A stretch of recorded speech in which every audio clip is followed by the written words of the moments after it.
Hello, it's Richard Walker here again, and I've been networking again this afternoon. It's the second Thursday in the month, and that's at Harpenden Business Connect. I really recommend you go to that one. Anyway, today um, at the event, and this is why I think networking is so good. You get great ideas because you talk about your business and you realize things you didn't know about your business and that are useful for clients. So today we were talking about sleep. I didn't bring it up, but it turned out that about 3/4 of the people in the room, so I ended up with about, it was a small meeting today, about 5, 6, 7 of us were gathering around, and every one of these people said that they wake up around about 3 o'clock in the morning. Sleep problems. I was surprised just how common it is, even though I know the statistics.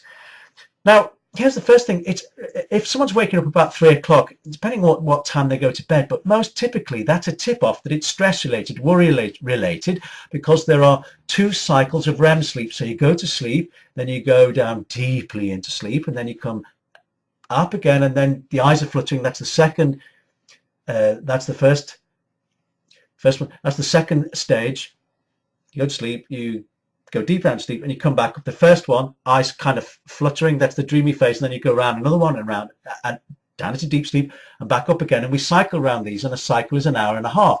So 3 hours is 2 cycles of REM sleep. So it's a tip off that someone's mind's going too fast, and rather than just having dreams and then staying asleep, that actually wake up, open up. So it's the tip off that there's too much going on. So that might be about too much stimulation before you go to bed. So that's one tip off. But here's the next thing. Do you know, I've been posting some videos about that there's only really one problem you have. I thought, well, I'll just run with that for a while. And so I asked one of the chaps, I said, look, what is it that keeps you awake? What are you thinking of? And he said, and so did someone else, they said the same thing, said finance. So it was money.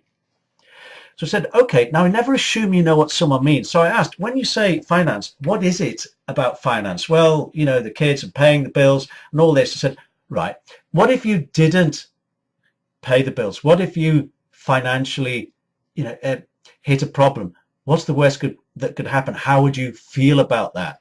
What would that bring up for you? And with a few more questions, it came down to failure.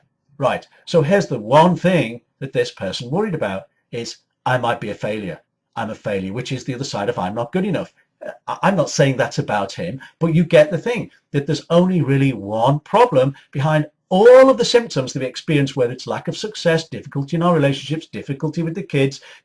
If you look for the root, which is just another way of dealing with this, it's my favorite way, because if you get to the root, it's like all of the problems hang off that cup hook, or the whole tree sits on that one root, break that, and all the other problems go away.